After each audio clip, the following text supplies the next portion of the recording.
the stars are falling, beckoning to a new world. I can feel the ceiling falling, pushing mortals past the fall. I can feel my soul igniting, burning toward a path unknown. And I would sacrifice Terra just to see you home again. The million of stars and the moon call my name, to seek for a place for the truth to be tamed. Your lasting warm touch gives me hope through the night. The soul starts igniting from the bare crystal light. I will not let you go. I will let this world unfold. That's a promise I made for me, until this path is paved for thee. This day goes on eternally, but I will never forget thee. I know you walk will never leave, and I will pave this path for me.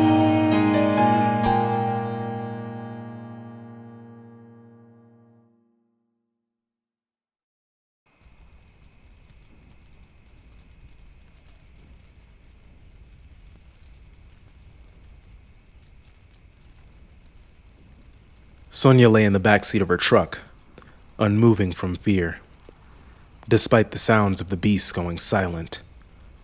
She placed a hand over her mouth, realizing something had happened. The woman climbed nervously from the truck to peer out to the dark clearing, the area around it riddled with trash and broken glass. All the bloodless were gone, and the only people remaining were Atreus and a man. The man was dressed in some kind of uniform, a black and gray vest with various adornments to include some sort of metal insignia on his right collar lapel. A skin-tight long-sleeve undershirt showed off the man's huge arms, and his pants seemed loose, the same material as his undershirt, with lightweight-looking shoes. The man had a shaven face and burns on his neck and cheek. His hair was fiery like her own, and his eyes glowed in the dark. The eyes of an exorcist.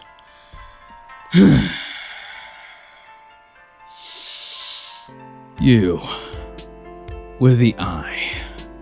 What the hell are you? What? Simple question. What are you? A person? And what are you? Sonia watched on in silence. The apprehension in Atreus' voice was stunning, especially when placed against the intimidation of the man. The exorcist's eyes glowed with rage, but upon further inspection, that irritation seemed like it was masking something else. Something Sonia could not quite put her finger on. He placed a hand next to Atreus' face and snapped a finger. Her eyes widened when she saw a flame dancing in his hand, deadly close to Atreus' face. Maji. The illumination provided a shift in the tonality of the exorcist, seeing in his face something stoic, yet strained. Sonia could make out through the creases of his skin and contorted annoyance on his face that he was hiding something much more somber. That man who was with you, his smell tells me he was Balor. Balor Einar, an exorcist that I used to know. I'm his son. He was my father. Bullshit. The flame disappeared, and the exorcist grabbed Atreus and slammed him into the ground, pulling out a pair of handcuffs and easily cuffing the struggling man's wrists before hoisting him up. What the hell is wrong with you? All right. Let me go, asshole! Alright, calm down. Sonia did not know what overcame her fear, but she tumbled out of the truck, some glass and trash falling out as well, and spoke. It's true! They rode into town together and were asking me to fix their motorcycle, and they were really close. Then when the bloodless attacked, he was protecting us, and they called each other dad and son, and he watched him. She faltered, Atreus' face going slack before turning down to the ash in pain. The exorcist paused and looked at the woman, who began shaking in fear. He looked around and sighed, dragging Atreus along before getting inches away from Sonia's face, who backed into her truck as the man spoke to her. I'm commandeering your vehicle, and I'm taking this man with me back to Lestalem, under the authority of the Ivory Church. The exorcist glanced toward the truck's interior, his eyes widening before clenching them shut in frustration. Ugh. Who the hell still drives stick in this day and age? Sonia shrank into herself, unsure if she should respond to the question. I guess I just prefer it. Guess I'm commandeering you as well. The woman felt her heart skip a beat as the man's glowing eyes bored into hers. What about my friends? I was on the phone with them and they said that they were on the north end of the city. I can't leave them. There was a pause, the man softening his expression just a smidge. Then he simply looked away. Words failed her before she bit her bottom lip and simply nodded as the man opened the back door and got in with Atreus. The woman remembered that earlier, Balor told Atreus to seek the exorcist. So maybe finding him was not a bad thing after all. The exorcist did go out of his way to save her. To save them. The woman looked over to the two waiting in the truck, hearing that Atreus was no longer putting up a fight. She then looked over to the pile of ashes on the ground. Most of them had been blown away by the intense wind from earlier, but there was still a small pile. Miss, let's go. Sure, sir. Just a second. Sonia rushed over to grab the water bottle that fell from her back seat, then used it to scoop up as many of Balor's ashes as possible. She also made sure to grab the man's enormous spear, struggling to lift it before the exorcist spoke. Ah, shit. Give that to me. He easily handled the weapon, as she barely managed to hand it over. She shoved the bottle in her pocket and ran back over to the truck, faltering a moment, before climbing into the driver's seat. She looked back at Atreus in the rearview mirror, who was finagling with the cuffs to no avail. She looked back and saw Desmond get out of the vehicle and walk over to the motorcycle. Sonia watched as the man stared down at the bike for a few moments, the cold air silent with the adornment of snow. Soon, the man mounted the bike, caressing it with the gloved hand. Where to? West. We're gonna stop at Ghislaine's Oasis to pick up a, subordinate of mine. The woman nodded, turning on the engine, which miraculously came to life. Sonia noticed that her hands had stopped shaking, maybe from fatigue, or maybe she felt safe. No, that wasn't it. It had happened again. The life she rebuilt was gone, and she felt absolutely nothing. Sonia's dead eyes looked into the darkness ahead, her muscles tensing as she slowly pulled the creaking truck out of the clearing. She turned around and sat behind Desmond, who spun around in the dirt and led the two onto the road before they sped off into the night.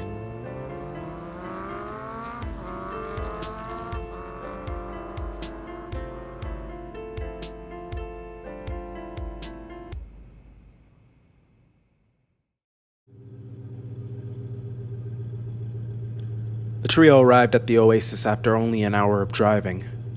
Sonia read the clock. It was 1 a.m. at this point. The woman's body was calm now, awake from adrenaline, but still. Then there was Atreus, silent in the passenger seat of her truck. Sonia felt a tug at her heart, thinking of how he went from this smiling young man in her shop, asking about pasta, to watching his father die in his own arms, now sitting handcuffed in the passenger seat of her truck. Hey, Atreus? We're here. Atreus was looking out the window, and muttered the first thing he had said since they left. Ghislaine's oasis. The sign for the small settlement zipped past as they continued down the road. The truck was rattling as loose pieces of glass and bent metal shuddered against one another. It was honestly a miracle that the truck still even went. Though it did give Sonia satisfaction that her baby was still powering through. The feeling was quickly washed away, as the fuel meter began to buzz quietly, showing a near-empty tank. She flashed her one functioning headlight, and the Exorcist pulled alongside her to speak. Where are we headed to now, sir? Just up the road. There's an inn. My subordinate is there. I'm sure you're tired after the attack. We'll make sure you get a good bed of sleep in and some food as well. Come on. Desmond took the lead at the front of the convoy again, before Sonia's eyes glanced over to Atreus.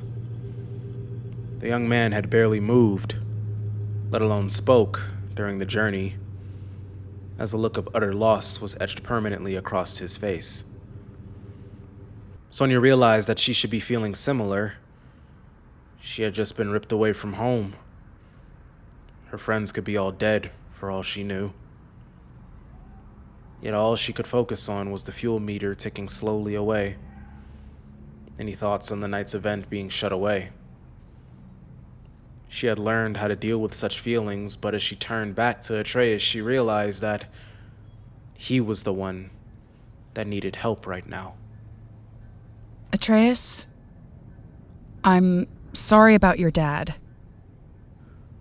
She chewed her bottom lip as she was met with silence. Eventually, they came to park in front of the inn, and despite the early hour, there were still people inside and out on the patio talking. The smell of food enticed the woman, but first, she turned in her seat to speak. Hey, I'm here if you need to talk.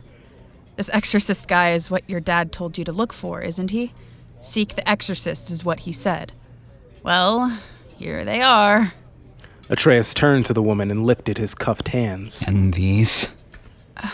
I know it may seem a little weird, I guess. But I think you just need an opportunity to relax. We all do. A lot just happened, and everyone is probably just tired. It sucks, but it's just a problem to deal with tomorrow. Let's go in there and eat, and we can figure out everything and talk to that Desmond guy some more tomorrow. I don't think he's trying to hurt us. I'm right here, okay? I'll vouch for you and explain that you are who you say you are. Promise. Atreus finally turned to the woman after a few moments and made her jump in her own skin, surprised, when he gave her a half-hearted smile and replied, Thanks. She nodded, exiting the truck as it dawned on her that one of Atreus' once brown eyes were now the same as the Exorcist's. A black reptilian slit for a pupil, surrounded by spikes in a pool of ivory, the spikes pointing inward. She exited the truck and went to help Atreus out, Desmond dismounting the bike, and before she could speak, another voice called out. Oh, well, look who decided to show up. Sonia turned to look up to the cloaked man standing at the top of the steps to the inn. He was an orc, with grayish-blue skin and sharp, thin tusks. While she had expected his voice to be rough like most orcs, it instead had a softer tone that seemed almost out of place from someone so massive. For a moment, she thought that the orc was mistaken. However, against the backdrop of the night sky, she could see the common denominator and realize who he was talking to. The orc stood at a height of around 6 feet, taller than any of the three. His gray cloak obscured only half of his form, matching Desmond's cloak as well. It was that same uniform. The metal insignia on his lapel was different, however, and he did not have the belt of metal ribbons that Desmond wore along his waist. The orc had long black hair that was straight and well kept. A scar was strewn along his left eyebrow, and his eyes looked perpetually bored. Most notable of the orc was the massive metal gauntlet adorning his exposed left arm. It did not look like a prosthetic, but an actual gauntlet, with gears whirring with his movements.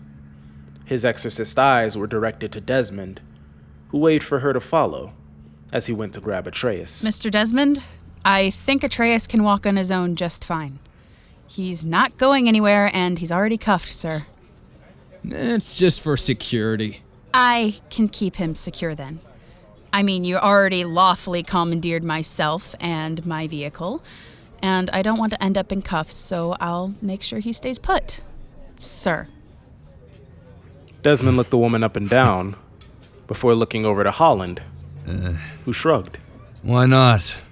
He doesn't look like much to handle. You guys know I'm a person and can hear this whole conversation, right? Hey, can we go inside now? My beer's getting warm. Just make sure he doesn't go missing, Miss Sonia. She gave an annoyed nod, and they all entered the inn together. The four found themselves sitting at the bar of the inn and talking for some time, save Atreus, who sat between the orc and Desmond with a plate of chicken, rice, and vegetables, and a glass of water. Savory gravy and seasonings complemented with the warmth of the fireplace sitting behind them in the center of the room. Laughter and conversation filled the room as well, and made Sonia feel more alive than she had in days. The warmth both physically and socially began pulling her out of her hole. After a few drinks and about an hour of acclimation, her appetite finally returned. Surprisingly, the thought made her pause, as flashes of what happened mere hours ago came out of suppression. She felt like time was slowing for a moment, her gut wrenching at the sight of those monsters, all the blood and screaming. Then the orc's voice pulled her out. Sorry, I think I forgot to introduce myself. I'm Holland Tellurius. Sonia Grayson. A pleasure, Holland. And you? Atreus. So, Atreus, are you an exorcist? Why are you asking me that? What? You never looked in a mirror? What the hell are you talking about? My father was an exorcist, not me. Holland turned back to Desmond, eyebrows raised and mouth curved into a frown. So, what's with this guy, boss? Is he nuts or what? Atreus exploded out of his seat, knocking the chair back and rattling the bowls on the table. Almost instantly, the second exorcist, Holland, also stood and towered over Atreus with a glare that stopped the smaller man in his tracks. The other patrons dining around them stopped their conversations for a moment, making Sonia feel strangely embarrassed. She turned back to Desmond, who sat nonchalantly reading a menu, apparently unbothered by the imminent fistfight. Desmond? Care to weigh in here? Desmond looked up from his menu, rolling his eyes and placing it delicately on the table in front of him. Sonia was grateful for the help, but looking at the hulking mass of Holland led her to wonder what exactly the much smaller Desmond could do to stop him if a fight did start. However, instead of standing up to break up the fight, Desmond reached into his uniform and pulled out his phone, tapping the screen a few times before sighing. Sonia, you wouldn't happen to have your phone on you, would you? Mine's dead. Sonia opened her mouth slightly in confusion, pulling out her own phone and handing it to Desmond, who tapped the screen a few times and faced it toward Atreus. Atreus' eyes flicked toward the phone briefly, returning back to Holland with an angry glare that suddenly softened into shock as he looked back at the phone. Sonia leaned to see that Desmond had turned on the camera to show Atreus' face, his new eye bloodshot and weary-looking, but unmistakably the eye of an exorcist. With trembling hands, Atreus snatched the phone from Desmond, zooming in on the changed eye in disbelief, his breathing becoming quicker and sweat starting to bead down his forehead. Finally, Atreus' legs failed him, and he collapsed to the ground, falling backward into a waiting Desmond, who had snuck around the table and caught him before he could hit the floor. Easy, kid. Deep breaths. How about you give Miss Sonia her phone before you drop it? Desmond pulled the phone from Atreus' grip and handed it back to Sonia, who sat in awe. How had he moved so fast and so silently? She turned to Holland, who had sat back down and began tucking into his second bowl of stew. Nice catch, boss. Desmond helped Atreus back into his seat and returned to his spot on the table, smacking on a piece of bread. To answer your question, Holland, I don't know if he's crazy. I found him in the woods with a girl and a pile of ash that smelt... Well, I have a lot of questions and no way to get answers out here. We take him home, let the doc have a look at him, and maybe solve us a little mystery. Holland sneered at Atreus, pointing a fork at him and grimacing at Desmond's words. I don't know, boss. This barely seems worth the trouble, especially after an attack on Dallas. Should we really be wasting time on freaks? That comment pissed Sonia off. She felt her eyes twitch at the Exorcist's words, turning to Atreus, who stared dead-eyed at the floor. She wasn't sure if it was the attitude of the Exorcist alone, or the 2 or 3 drinks that were making their way into her blood, but she felt that anger rise inside her until it exploded into a clenched fist slamming into the table. Listen, I don't know what the hell is going on. I don't think any of us do right now. But you two are being assholes. His dad just fucking died in his arms. I don't know what your deal is, but he needs help. Not 2 morons taking jabs at his expense. So how about we all just shut the hell up about this tonight and deal with it tomorrow over clear heads? We can talk about something else or we can just all go to bed, but I'm not going to sit with 2 jerks at a bar all night. Well, you're quite the upstart, aren't you, miss? Ugh, whatever, asshole. Holland had a vacant expression on his face, before he turned to Desmond, who sat unmoving with another neutral expression. Seconds dragged by until finally a smile broke across his face and he turned to the barman. Hey, 3 more beers for the table, please. And a cucumber water for me. I'm feeling adventurous. Sonia shook her head, reaching gratefully for the new drink that was placed in front of her. She took a deep gulp and gasped in satisfaction before she turned to Atreus, who still had not said a word since the scuffle. Atreus? The young man turned to face her, his eyes wet with tears. He opened his mouth to speak, but no words came, and he looked away in shame. Sonia reached out and placed a hand on top of his, which he took hold of, before looking back at her. I have no idea what's going on. I know. It's okay. Tears cascaded down his face, and the 2 sat in silence for the rest of the night.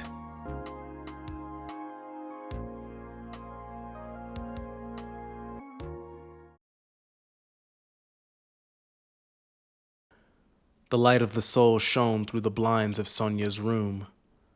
She moaned as the warmth shone against her sleeping face and turned away. Her senses began to return against her will, however. The cold against her body underneath the blankets, the smell of eggs, bacon, and other foods wafting from below. Her large amber eyes fluttered open, still tinged with the blur of sleep, as she stared out the window. All was quiet in her room, save for the faint bustling of the people awake below. The woman remained in the soft bed for a while, unmoving. Flashes of the event from the night prior rang through her head and she winced, feeling a tightening in her gut. The woman frantically rolled over on her bed and reached for her shorts on the nightstand. She fished through the pockets before procuring her cell phone. Sonia scrolled through the device until she found a certain number. Her finger hovered over it nervously, and then she tapped the contact. The phone rang over and over again until it went to voicemail. Sonia chewed her bottom lip and redialed, then dialed another number with no answer. Another, and no answer. Until she dialed one final number. Hello? Dana! Animos, are you okay? No one is answering the phones and I'm so worried I'm about... kidding. Sorry, can't reach the phone right now. If you want to leave a name and number, I'll give you a call back as soon as I receive this message. Bye. The dial tone rang, and tears began to well in Sonia's eyes as it finally dawned on her that the swarm of monsters, the flames burning the streets, and the screaming of everyone in Dallas. And as those memories grew louder, they began to morph, digging deeper into her mind and pulling out voices she had not heard in years. Voices from the same event that happened in her hometown. Sonia thought to the familiar faces of those back in Dallas, then stopped fighting as she began to remember her family, who passed in a similar fashion back in her hometown. Cool tears ran down her freckled cheeks, and she sniffled as she tried to compose herself, remembering how everything was so normal prior. Boring, as she would often call it. However, carnage was anything but her idea of excitement. They're really all gone, aren't they? She questioned herself as she dragged out of bed, her bare feet touching against the cold wooden floors.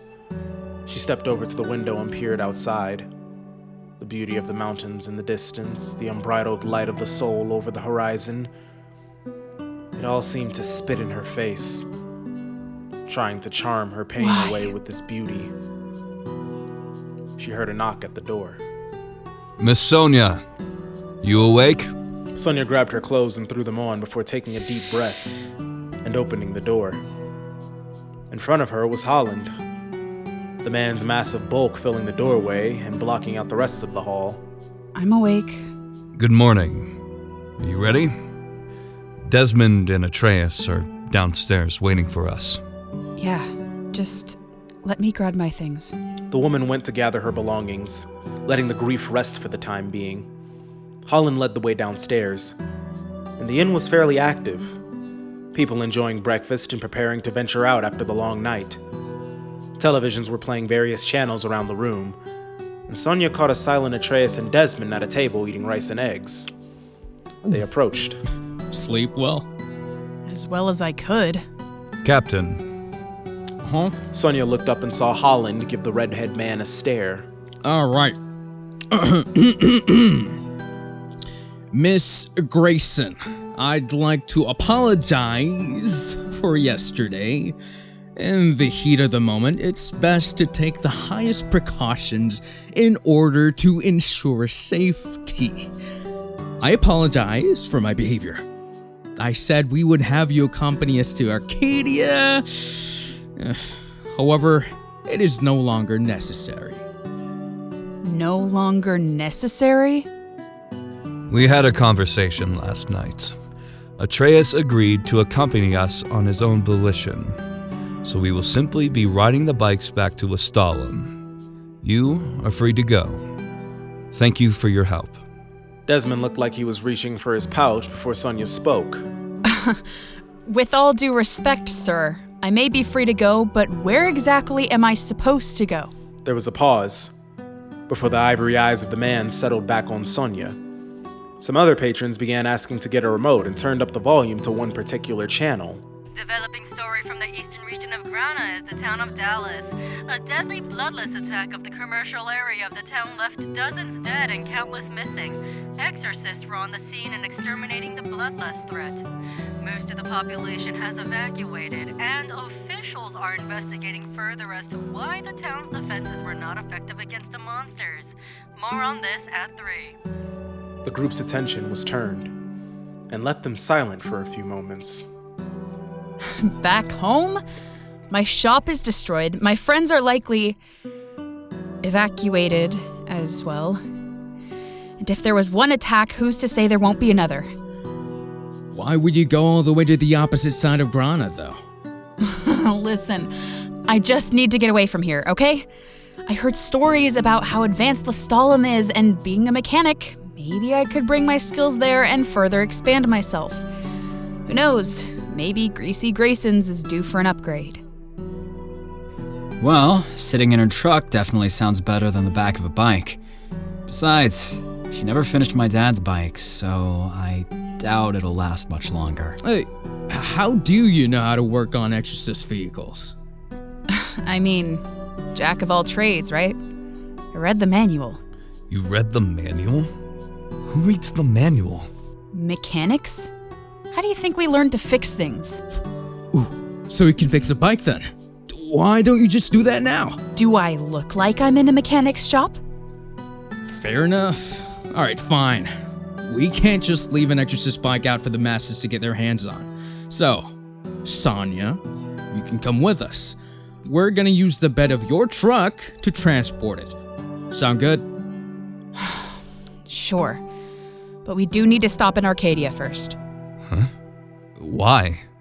My truck can barely hold itself together now, so I'm gonna need to run her by a shop. Assuming you want the bike to make it to Lestalem in one piece. Holland looked like he was going to retaliate, but Desmond gave him a quick glance that made him sigh and deflate. Alright, Sonia. You've convinced me. Let's make it happen. Sonia. Gesundheit. The group sat and finished a plate of eggs and rice together before heading outside. The soul was high and the birds were chirping, and Sonia walked over to the bike. All right, I'm going back to my truck. Then we're gonna need to get a jack to haul the bike up into the... Holland gave Sonia a neutral look before he walked over to the bike and hoisted it up on his shoulders with no effort at all. He walked over and placed it in her truck bed with a thud, nodded in satisfaction before walking away. Child's play. Or you could just do that, I guess. Sonia got in the truck with Atreus, closing the door. Desmond reached into the window and silently unlocked Atreus' cuffs. The young man rubbed his wrists and muttered, Thanks. Just don't get any bright ideas. I'll be in front and Holland behind you guys. And trust me, no matter how fast you think you can run, we are faster. Desmond gave Atreus a wink and walked away before Atreus muttered, Aye, aye, Captain. The Exorcists went to mount their two bikes. They placed on their helmets and revved the engines. Against all odds, Sonia's truck engine sputtered to life once more, groaning at the weight of the bike before lurching forward and forming the convoy to speed off over the hills and toward Arcadia. After some time of just listening to the radio and small talk, Sonia could see Atreus' face was still full of grief, bags under his eyes. Did you get any sleep last night? Not really. Yeah, I figured.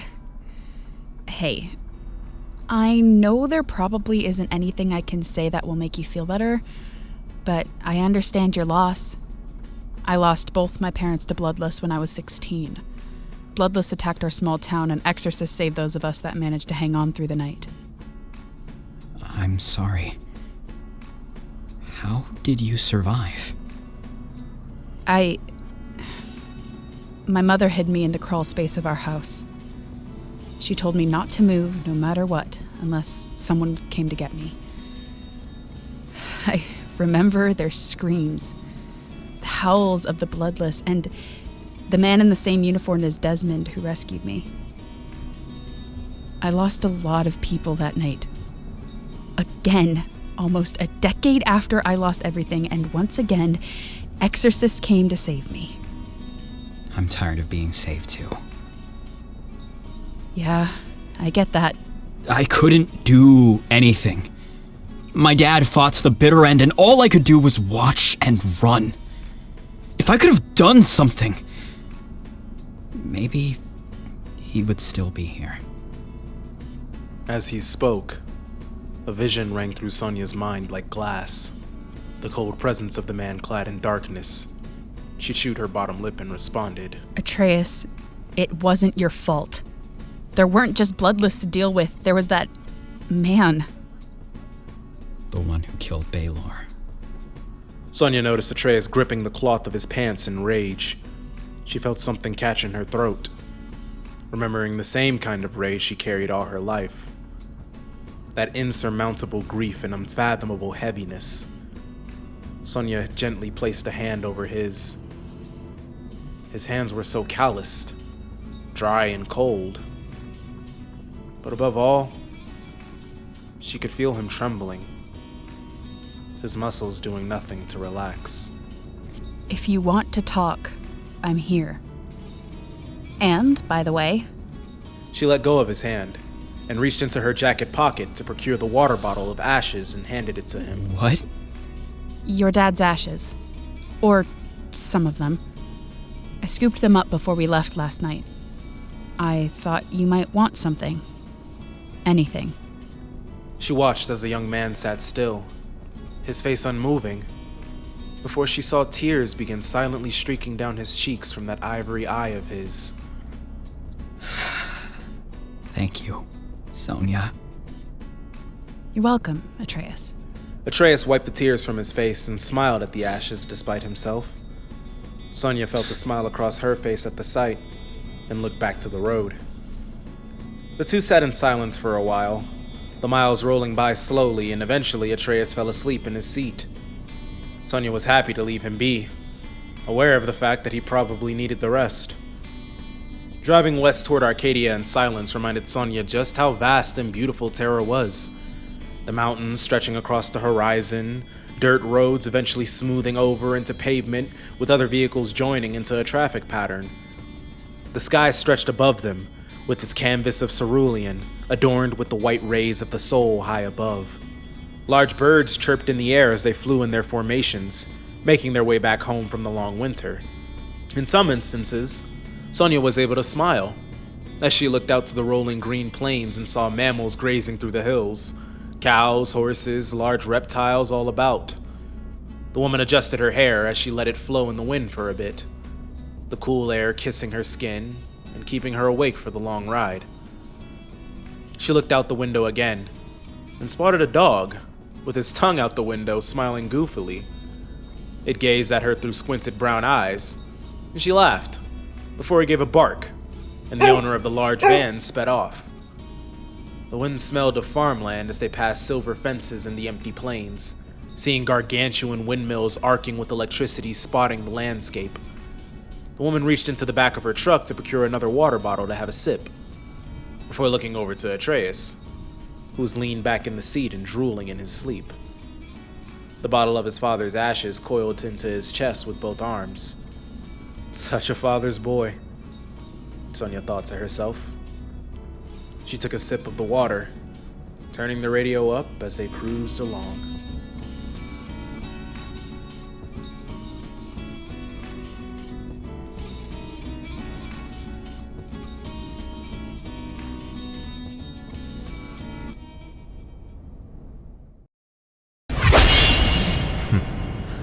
Ivory Exorcist.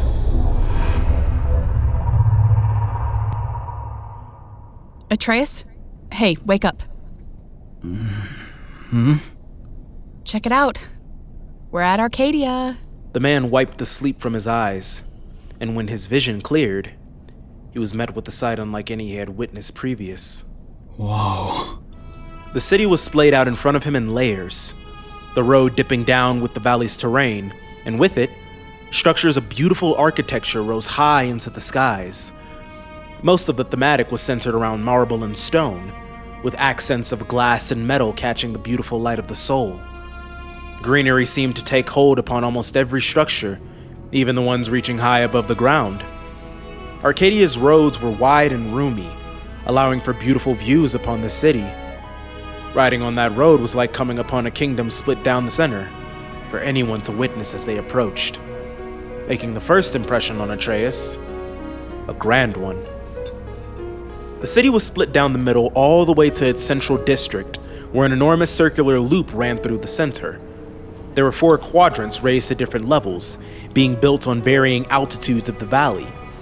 It gave the city a natural feeling, as if it was always meant to have been there. The citizens were dressed in a sort of style that Atreus had never seen before. Their pants more fitted, while their tops felt traditional, in the style of tunics and flowy garments. They all still adorned boots for the most part, though the styles varied more widely. It felt very individualistic, everyone walking with a specific swagger that expressed their personalities so differently.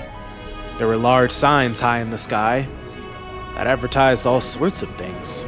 Church of Decrius, huh? Looks like Southerners are moving up here more often.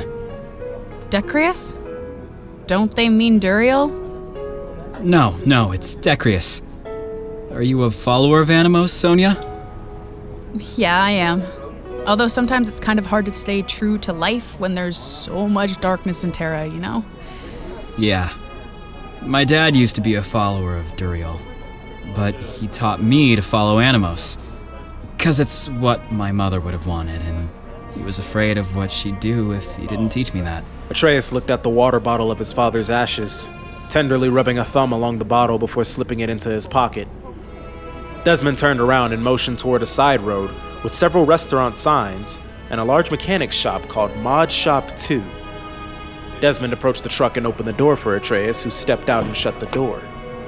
All right, I'm gonna head over to that shop right there and take care of the truck. I'll call you when I'm done. Should be good after that. And the bike? Don't worry, she's safe with me. I won't lose it. See you guys later.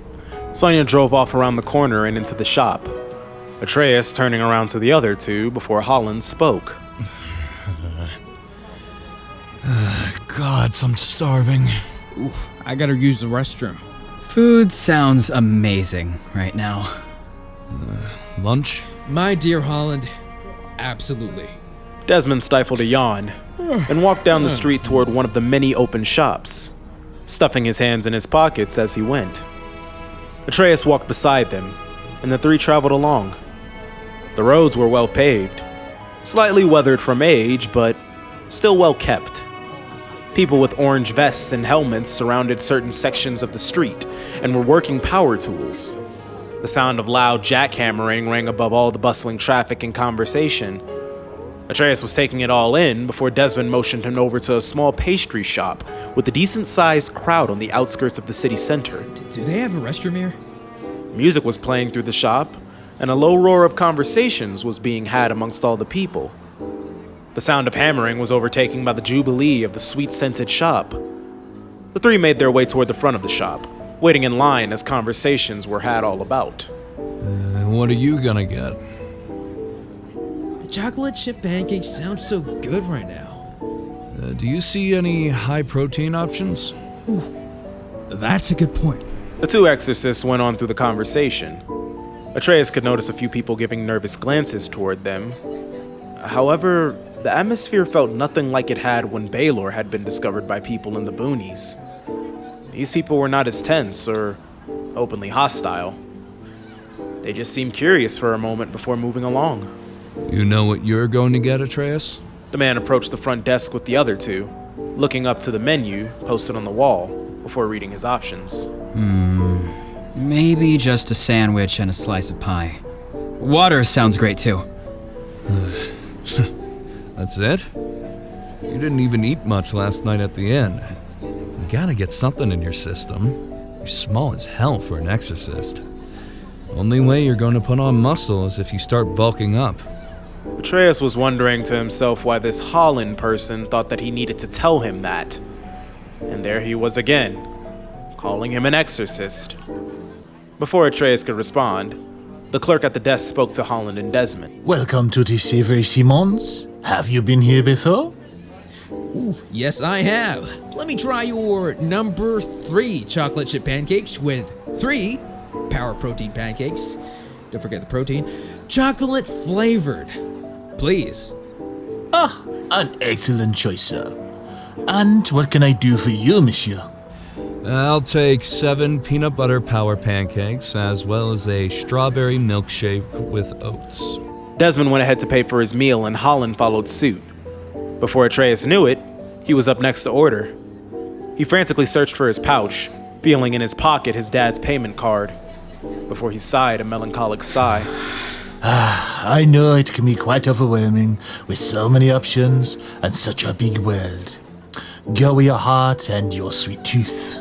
The man's words sat with Atreus for a moment, and he let loose a sigh, before he began to browse the goods and found something that caught his eye. May I have that one, please? But of course, young man, the faux-brief pie is one of my personnel favorites. The man began to package up the goods, and Atreus looked around the busy shop, feeling plenty of eyes sticking to him, as if he had something stuck to his forehead. He saw Holland waving him over and wandered over to the exorcist taking a seat next to the window. Everyone wasted no time in beginning to scarf down their food. So, is now a good time for you to catch me up on what happened in Dallas? Atreus looked up, Desmond wiping his mouth and leaning back in his chair before responding. I was in the neighborhood when I caught wind of the bloodless attack. Apart from the sudden appearance of the bloodless, it seemed like a standard infestation. But then I found the ashen. Holland nodded in response, looking shocked. Are you serious? An ashen?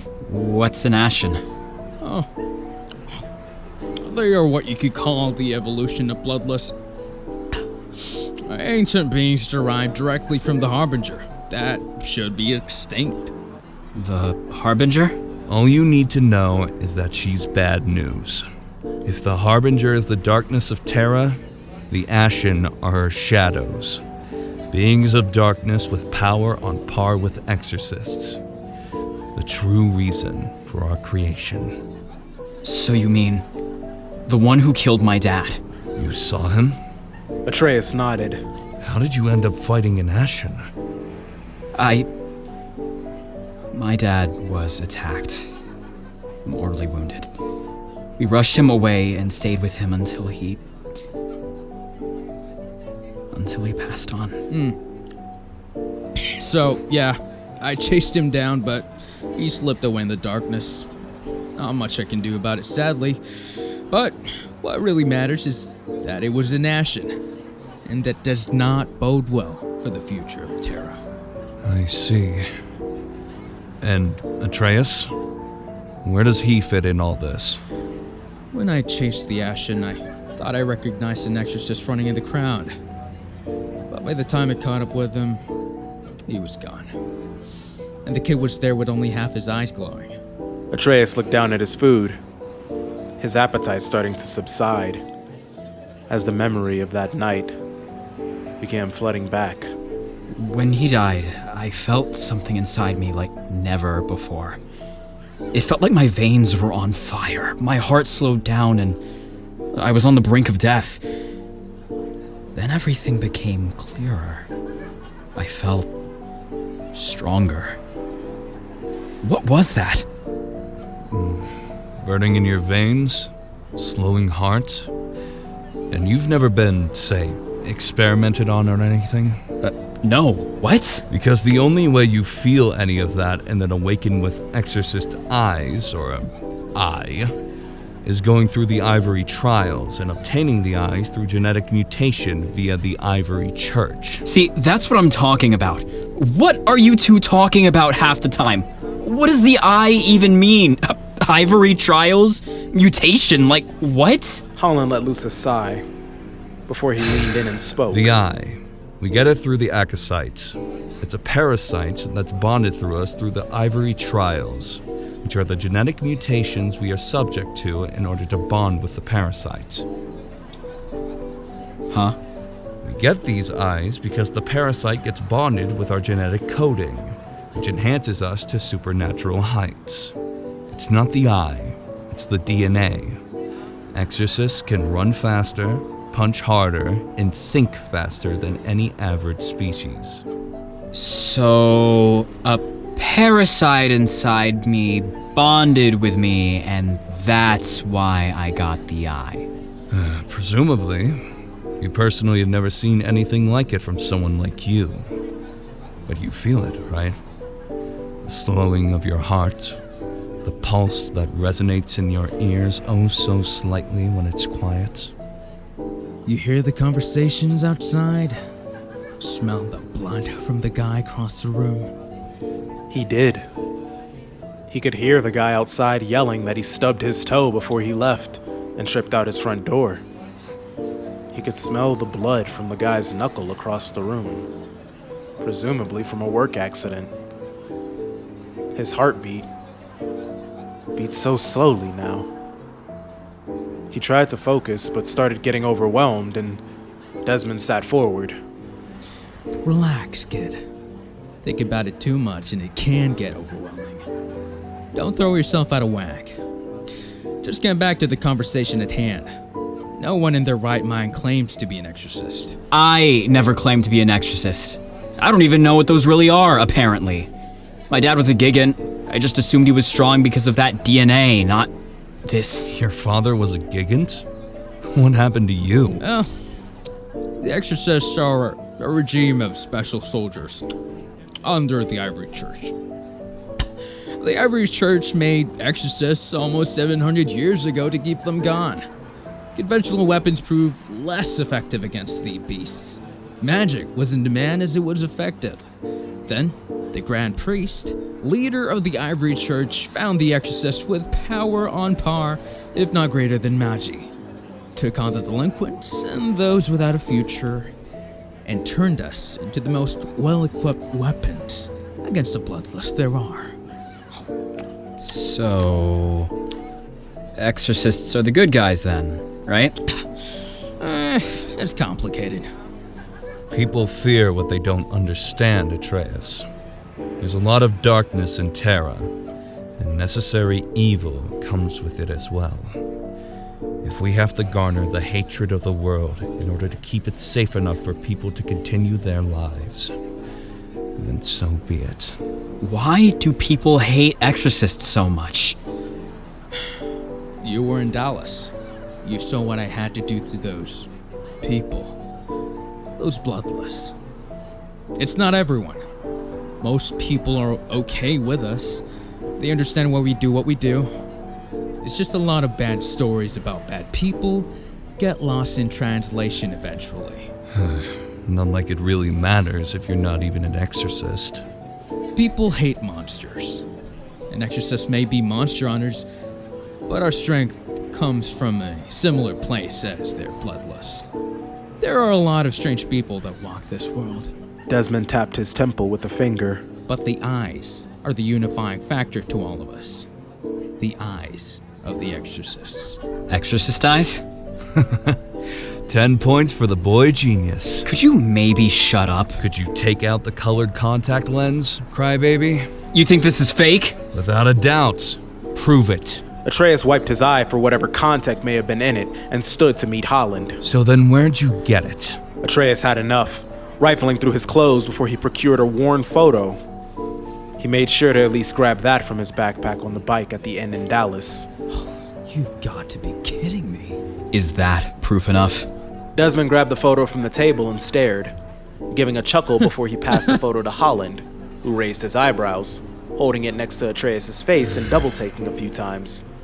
Desmond ran a hand through his fiery hair before sighing and shaking his head. He gazed out the window before he chuckled and leaned forward. No way. You were adopted, kid. These are my parents, jackass. Look at them and me. They have a full set of eyes. You don't. Ding, ding, ding! And where do you think this came from, Tusks? The exorcists are sterilized in the Ivory trials. We can't have children. So if your parents are exorcists like you say they are in this photo, they weren't your parents. Atreus stared furiously at Desmond, his lip curling into a deep, monstrous snarl, which caused Holland to tense up. An uncomfortable moment passed before Desmond leaned back in his chair and waved a hand dismissively. Okay, you know what? Fine. Fine. Let's say somehow you're the genetic child of two exorcists. Somehow! That means that you are the first of your kind that would somehow be born with exorcist eyes. But you just got them. One of them. A day ago. Atreus finished his pastry and chugged down his water before responding. Does that have anything to do with you handcuffing and manhandling me?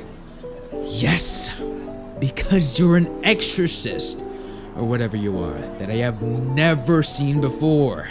Out of uniform, and in a region of Terra where only my team has jurisdiction. That all points to you being rogue. But I've dug around for you in our files and I found nothing. Rogue or otherwise. Atreus leaned back in his seat and sighed, rubbing the side of his head in an attempt to ward off the headache that was threatening to appear. So what does that mean for me now? Well, the way I see it, you've got two options. First, you could do what your dad did and wander around Terra with an eye that portrays your nature, forever cast out by others that fear you for what you are. Or you come with us, willingly, and train to become an exorcist. Holland turned to Desmond in shock, shifting his gaze from Desmond to Atreus in a frantic motion. You can't be serious. Deadly serious. Whether we like it or not, he's one of us. At least in part. Atreus paused before shaking his head. Why would I want to join the regime that my dad left of his own will? He didn't tell me much about you guys, but he sure left a bad impression. The coward that ran from his duty left a bad impression of us? Oh, my heart aches truly. I'm not so sure we'd want the offspring of a traitorous loser like him anyway. Atreus swung a fist at the man, who caught it with one hand before smiling. Pretty slow for the child of two exorcists. You know what? Never mind. I see why everyone hates you people. Welcome to the family, orphan. Atreus went to swing again, before Desmond banged on the table once. Shut the fuck up. Just, you know what? Fuck it. You want to know what a future for yourself looks like? Fine. I'll fucking show you. The man left an empty plate and walked outside. Holland gestured for Atreus to go, and they both walked out of the restaurant and down the long streets of Arcadia. The trio walked deeper into the city, the massive buildings looming overhead like a wall on either side of the road. They walked for over an hour, the streets becoming noticeably more filthy and less maintained, with piles of trash and debris fluttering in the wind. The buildings grew older as they headed toward the old town area of Arcadia, the people appearing more downtrodden, and their clothes less refined than the clothes in where they just ate. Atreus reasoned that this must be where the poorer residents of the city lived, though he still could not work out why Desmond was taking him there. As they continued to their destination, they were met with harsh glares and scowls from other pedestrians that walked by. Though neither Desmond or Holland seemed to give them any notice, this atmosphere was far less pleasant than the outer city, and Atreus shrunk into himself as they marched on. Hey, how far are we gonna walk? Not long now. Not long now. Atreus huffed in frustration, thinking of asking Holland but deciding better for it. Most likely all he would get was a sarcastic comment and a self-fulfilled smirk for his trouble. Finally, they rounded a corner and came to a stop in front of a large building, with cracked glass doors that Atreus struggled to see through. Here we are! I hate this place. And what is here exactly? Desmond pulled open one of the shattered doors and gestured dramatically toward the entrance. Local politics. The worst enemy of people like us. Flesh-eating monsters being a close second. Wait, we walked to a town hall meeting? Why? Desmond merely smiled in response, gesturing toward the entrance again, to which Atreus begrudgingly complied. The three walked down a long corridor with wooden doors on either side, the occasional open entrance revealing the rooms to be small offices stuffed with posters and leaflets. Atreus raised an eyebrow at that. He had imagined that a city as large as Arcadia would use the floating signs he had seen earlier, though apparently the people around here were fans of the classics. Shouts could be heard echoing down the hall as they walked further in, Atreus turning to Desmond but seeing no concern on the Exorcist's face. As they reached the end of the hall, they were met with another set of wooden doors, though these looked far grander, with intricate patterns etched into the panels and polished brass knobs. Atreus pulled the doors open and stepped into a large hall filled to the brim with shouting people crammed together on seats that all faced a stage. Whew, looks like we picked a good day for it. Attendance is looking excellent. The noise was deafening as people shouted, cheered, and laughed all around. The trio shuffled along the edge of the hall and settled against the wall behind the crowd, garnering several alarmed glances and a few muttered curses from the people in front. As Atreus settled, his attention was caught by a man on stage, who was waving to the crowd with a smile plastered on his face. And that is why, my fellow Arcadians, I have little doubt in my mind we will see victory in this year's ballot. Mark my words, the hard-working people of Arcadia will no longer be subject to those who would sell us to the wolves. The crowd stayed silent, listening on to Herman's words. They were all so enamored by everything. It made Atreus feel uneasy. Who is this guy? Herman Striga, head of the Arcadian independence movement. Strong political figure, local hero, and #1 purveyor of hate against the Ivory Church. Atreus frowned in confusion, turning to Holland and seeing a look of irritation on the orc's face. We must remember to fight those that would seek to destroy us. The collectivists, the outlaws, the zealots. Just yesterday, Dallas was attacked by the Bloodless, with no activity to suggest they were nesting in the area. Then, by sheer coincidence, the Exorcist just happened to have an army waiting for them to attack. For decades, Dallas lived free from the bloodless scourge. Their defense is more than capable of preventing an attack.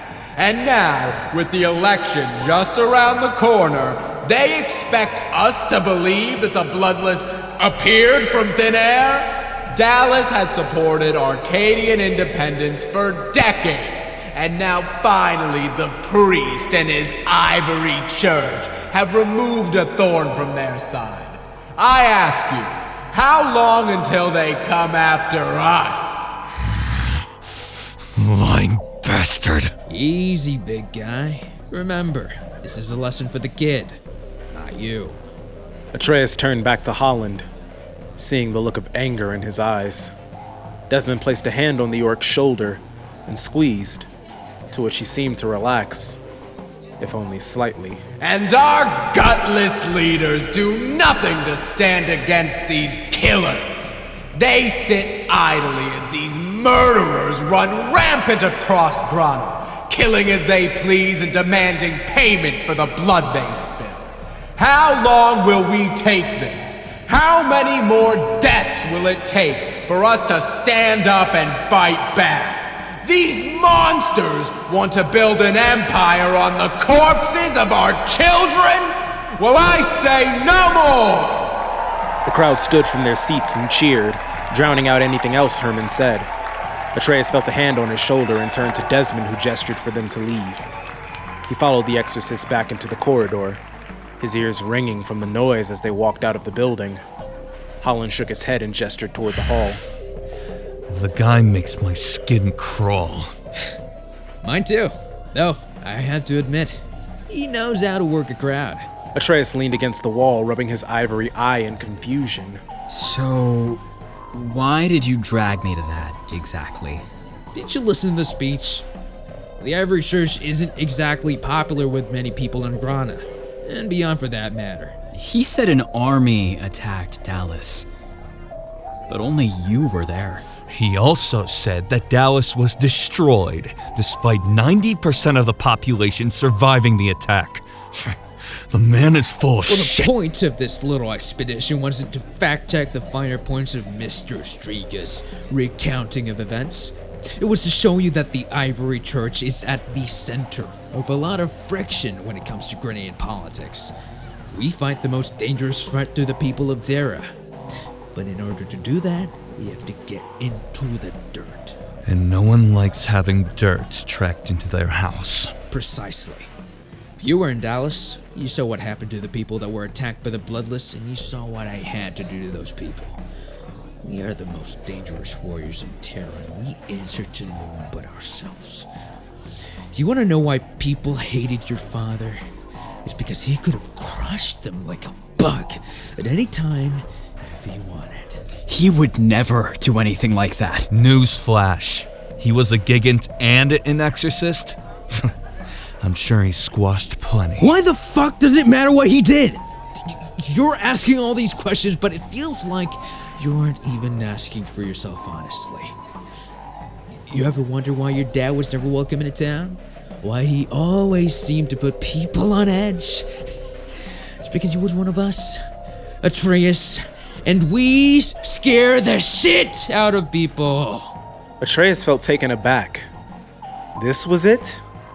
The reason his father had been refused by so many throughout his life was because of what people thought he might do? A hard mix of anger and sadness boiled inside him, causing him to clench his fists. Why hadn't Balor ever said anything? Why did he keep it a secret?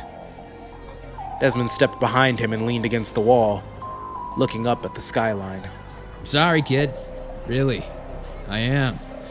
If what you say is true, then you've inherited something truly awful. But this is your reality now, and I would suggest that you move toward the people that will accept you for who you are. The other monsters, you mean? Holland scoffed and turned around, obviously done with the conversation before motioning off. Let's just go get the bikes. Desmond straightened himself before turning to Atreus and giving him a smile. Monsters we may be, Atreus, but we do save people.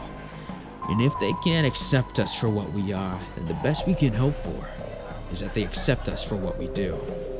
The thought stuck in Atreus' mind as they walked back, receiving stares and sneers akin to those Balor used to receive, like he was living in his father's shadow. Raised by the man, yes, but eventually he just stuck with him out of obligation. Atreus did not have an idea of the world, really. It was just survival with his dad. He really was living in the man's shadow, of his own volition. A volition that needed to change in a world without Balor.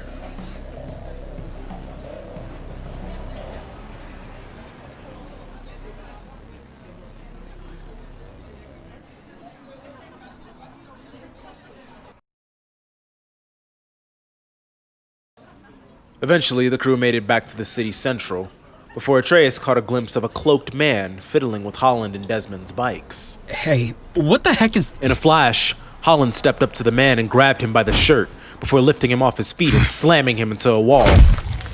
Excuse me, sir. What exactly do you think you are doing? Wait, please. I saw your bikes and was just trying to leave a message in case I missed you. A message? Yes, please. You're the only ones who can help me. My daughter's been taken and you're the only ones who can save her. Save her from what, exactly? The monster that took her. The beast of the deep. There's a horrible bloodless in the catacombs of Arcadia that took my daughter and no one will believe me. I tried to save her, but Atreus briefly locked eyes with the man, who harbored fear mixed with rage. He was causing quite the commotion, onlookers moving along, whispering nervously, before Desmond stepped over and sniffed the air before sighing. Let him down. He isn't lying. You can smell it on him. Atreus turned to Holland and Desmond, whose faces became stoic. Atreus could swear that their ivory eyes were glowing in those moments, before Desmond sighed and spoke. Well, looks like we'll be in Arcadia a little longer than expected. Sir, what happened? we were visiting her mother's grave. Carden wanted to play hide and seek. I told her it was too dangerous, but she ran off anyway. I went looking for her for hours before I heard her screams. When I chased her down, I saw something waiting for me around the corner. That monster. Its eyes like blood and its teeth like jagged rocks. I ran. Oh, God, Carden, I'm so sorry. Please save my daughter. Holland looked over to Desmond, who stared the man down, arms crossed. The man let loose an ashamed whimper. And Desmond, beside himself, replied, Take us to the catacombs. What was your name, sir? Harlow Sampson. Mr. Sampson, don't worry. We'll find your daughter.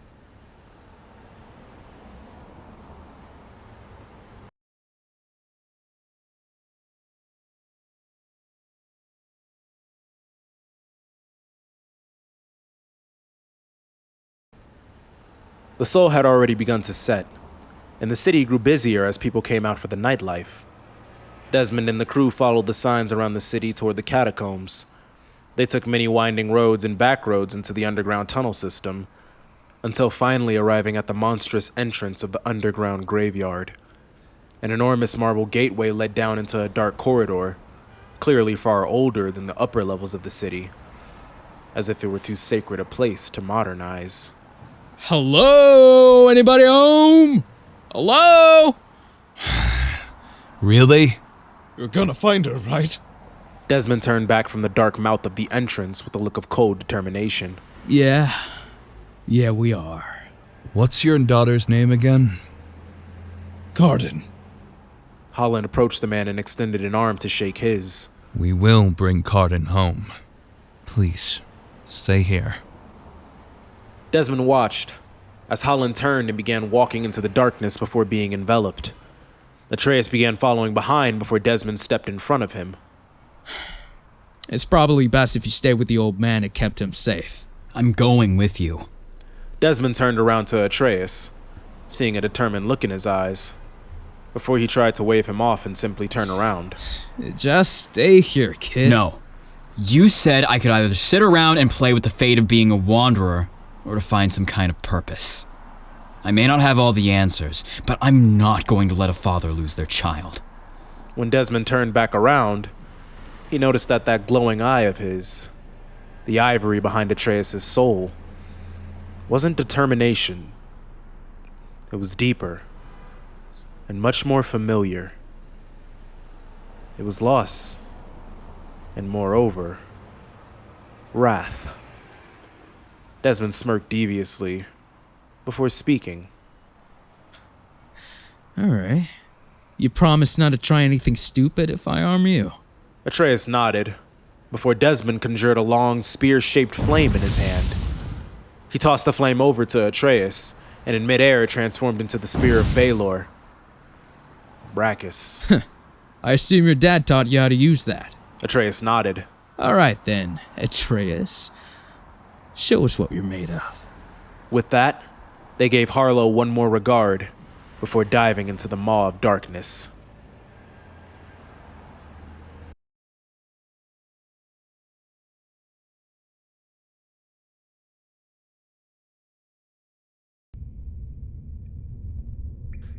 Great Decrius. The architecture is amazing. They constructed all these tunnels solely from stone and bone. The trio traveled the massive labyrinth for some time, not finding anything of note. They continued along the dirt floor that eventually gave way to marble paving as they walked deeper into the complex. Footsteps echoed loudly through the ever-growing tunnels. The ceiling hung low for the longest time, and the sounds of their footsteps echoed through the dry breathing of the tunnel air. Desmond could see the focus on Atreus' face, obviously taking this task seriously.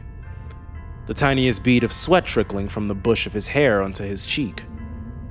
Eventually, the low ceilings and tight halls gave way into a massive cavern, all paved intricately and lined with indentations in the walls.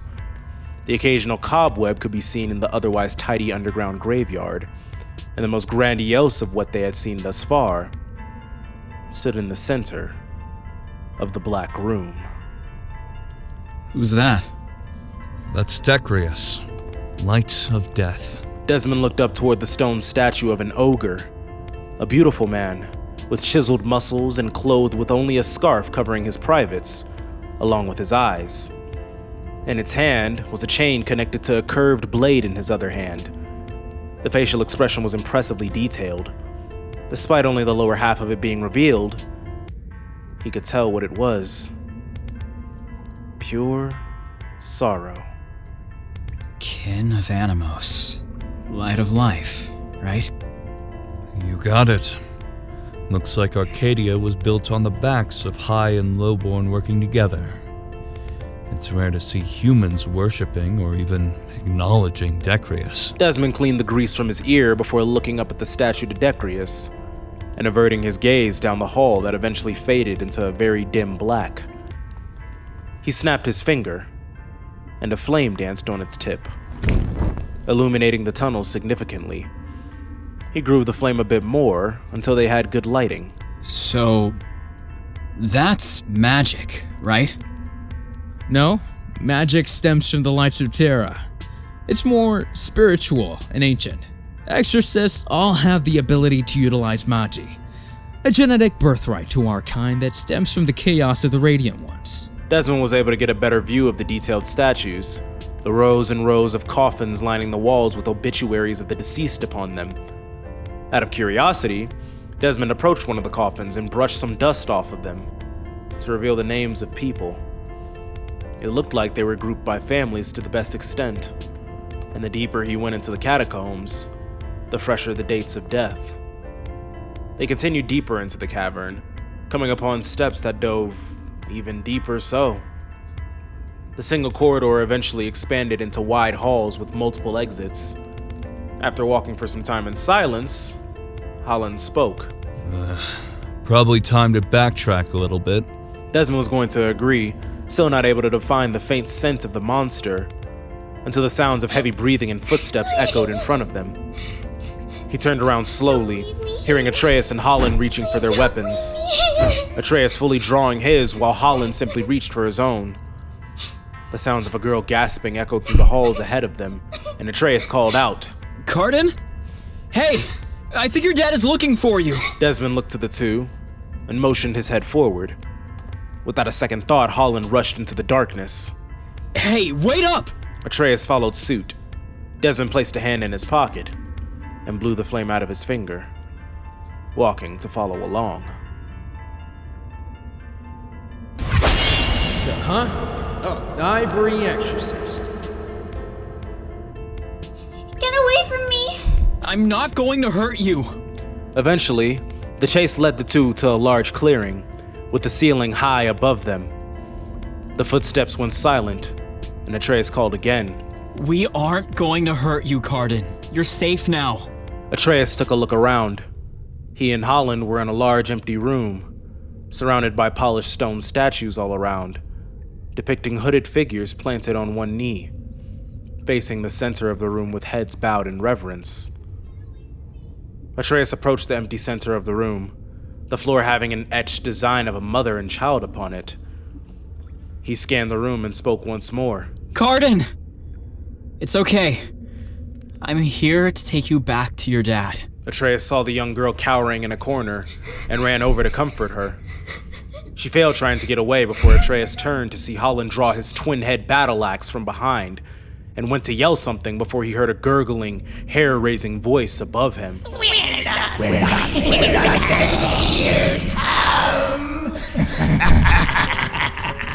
Atreus turned around, and in front of him was a creature unlike any he had ever witnessed before. The being's footsteps caused vibrations through the cavern as it crawled down from the ceiling and onto the wall several feet away from Atreus. It was almost just a massive skeleton, save the loose gray skin hanging from it. Spindly white hair flowed out of its entire body. Its claws were massive as its form, and when it made it to the floor, it gurgled as it stood on two of its limbs, towering well over 10 feet. Oh God, no! Please, no! The being's eyes were as crimson as the blood that spilled from its wolf-like maw. Its teeth were yellowed and ferocious, protruding from its mouth even when closed. Every breath it took was visible with the hot air it spewed forth in the cold catacombs. It had many deformities, its left arm being larger than the right, and horns protruding from its elongated skull. The creature outstretched its arms and released a scream that reverberated through the tunnels.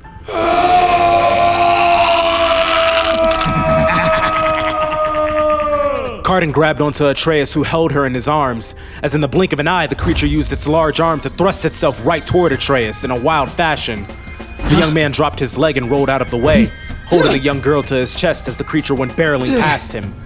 Atreus regained his footing and slashed the creature from behind. The creature wailed in pain and jumped backward. Atreus' heart was racing at this point, but the successful attack built his confidence a bit. Atreus got to his feet but was promptly met with a tail swatting him in the back. Pain exploded as he was launched aside and into the wall with great force. He held tight onto Cardin to protect her. With the wind knocked out of him, Atreus winced and reassumed his battle stance, just in time to see a statue being flung toward him. The young man dove out of the way only to be met with the squealing Bloodless launched above him and coming down to crush him. Atreus thought fast, sliding out of the way once more and being flung a few feet away by the shockwave the beast caused. He cursed under his breath as the debris cut up his face. The man fell to the ground with a thud. Cardin was crying in his bloody arms, clinging tight to his chest. Atreus could not fight and keep her safe. And just then, Holland stood in front of Atreus, crouching down and speaking. Not bad at all. But don't worry, man. I'll take care of this one. You keep her safe. No. Please. No. Holland stood as the monster approached, and when it attacked with its tail, he sidestepped, spinning around and slicing off the tail. The creature wailed, jumping back and snarling in rage. Exorcist, please, not me. The creature wailed and leapt onto the walls, causing the room to shudder from the force as it began sprinting wildly along the wall. It was chucking debris at Holland, who smacked them away and even decided to catch one with his hand and crush it with the mighty fist. The creature had enough, settling on the ceiling before jumping overhead to attack. Holland rooted himself and inhaled sharply. Atreus watched in awe as dark rays of orange and red solar energy poured from his form. Holland jumped back as the creature fell above him, and for some reason, the being seemed to snap straight into the ground, as if being forced once it entered a certain range of Holland's energy. The orc grabbed a hold of one of the creature's spines, spinning around before launching it into the air. Get it, see me. And Holland spun around in a graceful dance, hoisting his battle axe and charging it with dark solar energy. Tendrils of light spread from the weapon like flowing water, and Holland took aim. I think it's gone now. Do me a favor and shut up already. The man's spear made an audible noise as it fully charged. Onto this, thrust! The spear was thrown ferociously, but mid-throw, it seemed to gain a burst of power and impaled the creature, slamming it into the wall as it squealed in agony. The walls vibrated as well as the ground, as lines of golden energy expanded from the slice, before the monster burst into an explosion of warm golden light and ash. Atreus lay there in awe, unable to comprehend, until he ran the motions through his head again. Holland roared in victory and walked over to the pile of ashes to retrieve his weapon, flourishing it before collapsing it into a much smaller size that he could place under his cloak. The man scanned the area, then turned back, walking over to Atreus and Cardin. He was a big boy, but still pretty weak. Atreus stood and spoke apprehensively. That was weak? The man turned, a look of faint amusement at the corners of his mouth and his eyes mirroring Atreus's as he spoke. Don't sweat it, Atreus. We all start somewhere. Okay. Cardin, are you okay? The young girl whimpered and nodded before Atreus turned around to Desmond's voice. Good job, boys. Now come on. It's dark in here. Let's get the young lady back home. And Holland? Did I hear you name an attack? I might have. After all, people need to know who I am when I leave a battlefield. The star that shines brightest, after all. I think your big ass head is enough to remember. Oh yeah. Whatever, manlet. You wanna go, asshole? How's the weather down Come there, on, manlet? Cardin. Let's just get you back to your dad. Atreus moved along as the two began to scuffle in the background of the empty cavern. Atreus walked out of the cavern into the night sky with the two exorcists. He set Cardin on the ground, and she yelled into the night air. Dad! Dad! Without missing a beat, the man turned around and began yelling back for her. Cardin? Oh, my sweet girl! Cardin! The two ran toward each other and embraced, the young girl crying in her father's arms, who rubbed her head, consoling her. Atreus felt something catch in his throat as he watched on. Desmond approached. Hey, nice job, hero. Atreus felt something welling in his slow-beating heart. Something different from before. It wasn't rage and it wasn't pain. Tears threatened, but never spilled forth before Harlow spoke. Thank you, exorcists. Please, tell me your names. I'm Desmond. That's Holland, and this is Atreus. Thank you, Desmond, Holland, Atreus. Thank you for saving my daughter. Please, allow me to pay you. Atreus saw Harlow reach for his pouch before Holland raised a hand and replied, Completely unnecessary, sir.